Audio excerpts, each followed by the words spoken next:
talked about winning was what mattered. Just talk about your emotions when you saw that ball trickle across the line. We knew this was important to win. You know, I mean, when you start to look at this tournament and really break it down, and you know, Surprise is the strongest team. You know, for sure, and that's reality. But we knew that this team would not be a slouch team. We knew it. We watched them a little bit. They're a different type of Salvadorian team. You know, they defend deep, they counter, and they hit you on set pieces. You know, and they got some big boys that can give you problems. So, you know, they could give Surprise some problems as well, because the way they play makes it difficult. Because of that back five, and they basically defend with 10 guys, 30 yards from goal. And then, like I said, every dead ball's lumped in the box. And in saying that, I thought we completely dominated the game. And, you know, I thought we got it lineup right. We went strong. I thought we got system right.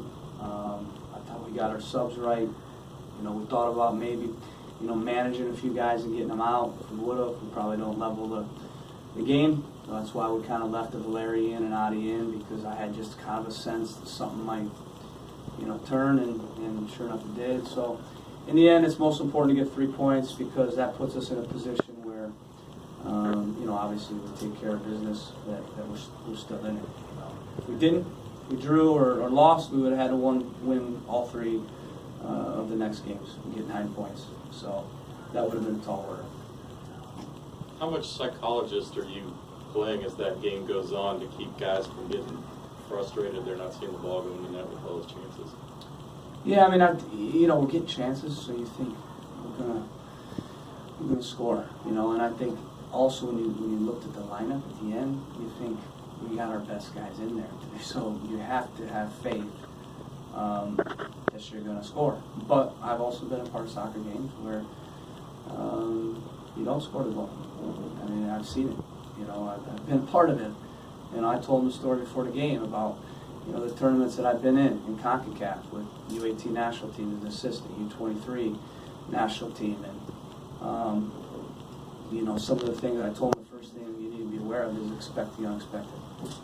And the second thing I told them to be aware of is every game matters in tournament football, every point matters, and every goal matters. And you know, so those are the two things we talked about before the game. But you saw I put out a group that was strong, and I put out a group that was experienced. You know, Ned had played in these games. Jack Mack had played in these games.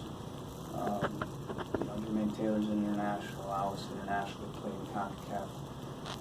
You know, games. Valeri, obviously, Char. You know, they've played these type of games, and they're not easy. They're not easy. I mean, you know, I got knocked out of the Olympics to El Salvador on a last-second goal in the 96th minute. You know, to draw 3-3. So, you know, we didn't underestimate this team. You saw that in our performance. We played really well. We just didn't finish. You know, we just did not finish. It could have been 3-4-0 at halftime. Probably could have been 8-0 by the end of the game if we finished better. Is it a concern? Is it a concern for you that you didn't finish, especially since, like you said, you could have put them away early and not ever had to worry about that 1-1 draw? Yeah, I mean, we're playing well. We're getting chances. So, you know, I always have faith that when you get chances, eventually you'll score. You know, I think every year we kind of have this, you know, period, and every team does, where, you know, kind of the well dries up a little bit. And I told the guys after the game, you know, if you keep playing the way you're playing and getting as many chances as you get, there's going to be a game where we open up the floodgates, you know, and we get 3-4 goals. So, yeah, I didn't like the fact that we didn't finish today, you know, because we made it a lot harder than it should have been. But it would have been a lot worse if we, you know, had the game we had today and we didn't get any chances, you know. So, I mean, for me as a coach, what do? You got to continue to keep playing the way you're playing, and then hope that the ball falls and they finish. That's all you can do. The other coach was asked about the physicality of the game, and he considered it to be normal and part of the game. What's your take on that? I think we dominate possession, right? I think we have nearly 70% possession. So obviously, we were in positions where they could foul us a lot, and they did. So I think it's probably normal for them when a team has 70% possession that they're going to foul as much as they did. Yeah, everything right now is coming through Valeria, including today, but the first one really on the doorstep, got the second one, obviously. That's been sort of the pattern, it seems, over the last 6-8 games.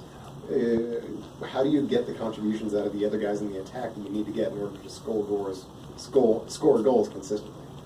Well, I think you're always going to get the majority of your chance creation out of your 10. That's just the way it is. I mean, you'd say the same thing out of other teams and their 10. Montreal Piatti, Giovinco. I mean, it's going to be the same at Kaká, Robbie Keane. It's going to be very similar. You're always going to get one or two guys where you get the majority of chance creation out. That's why we have them, and that's why we play them in the way that we play them. I thought today was interesting because we floated them wide and then had them come in inverted, and it was a good look for us. And the thought behind it was to get an extra goal scorer on the field, and that paid off because Jack Max scores the first goal. And so for me, that's one way of trying to unlock a few more goals is put an extra goal scorer on the field. And I thought in terms of floating the wingers in and getting more width now because we have a Vitas. We're getting crosses for the first time this year from that left back position. Which allows us to now do some different things. Play two strikers at times, bring the wingers in, and I thought it really looked good today, other than the finish. But I thought other guys had chances. I thought Adi had a nice ball on the first goal where he laid off, so he was involved in that one. Nagby was involved a lot towards the end of the game. He works well on that left side. He's going to work even better with an attacking left back, because now all of a sudden there's 2v1s that are created. So. I think we're starting to put it together in a way where we'll get some more production, but certainly Adi's got to chip in, certainly Darlington's got to chip in as well if we're going to be successful here at the end of the year. Time for one more, please. You said Vitas might only go 60, 70, obviously. Yeah.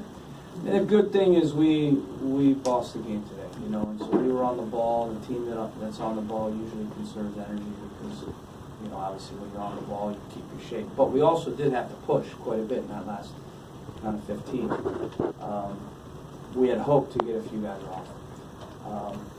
But at 1-0, I just didn't feel comfortable enough to do that. So I opted to keep Adi on and keep Valeri on because for me the most important thing was to make sure we won this game. And I knew we had 3 days. I knew we were on the ball a lot. And so I don't think the guys were too chewed up. It helps the game went kind of how it went. Vitas as well, we planned to get him off, but he felt good, looked good. It was a good first game for him, and now we got to kind of turn him around. But he's a very fit guy, and you can see he's kind of mobile, and he's fit. He's got a good engine, so he's got a body type that I think will turn around pretty quick. That was another twist at the end. We've been kind of going to 3 in the back to chase games, and it hadn't really worked, and so we decided to stick with the 4 to keep the 2 holding mids because sometimes to score the goal you got to get balls won in the midfield, and funny enough when you play 4 in the back it becomes 2 really if you're attacking your outside backs, and so I think that'll be a move now that we'll use. But when we're having Zarek, we're not getting attack anyway, so that's why I've gone to 3. But I thought that was another little twist. So. I continue to learn stuff about my team. I continue to learn stuff that works.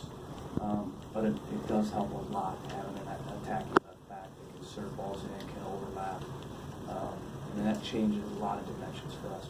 So in their goal, was that more physical mistake? Obviously, that's actual reserve mental. Because you have the 2 guys back. Yeah, it's not a good goal. Shouldn't happen. Shouldn't happen. Thanks, everyone.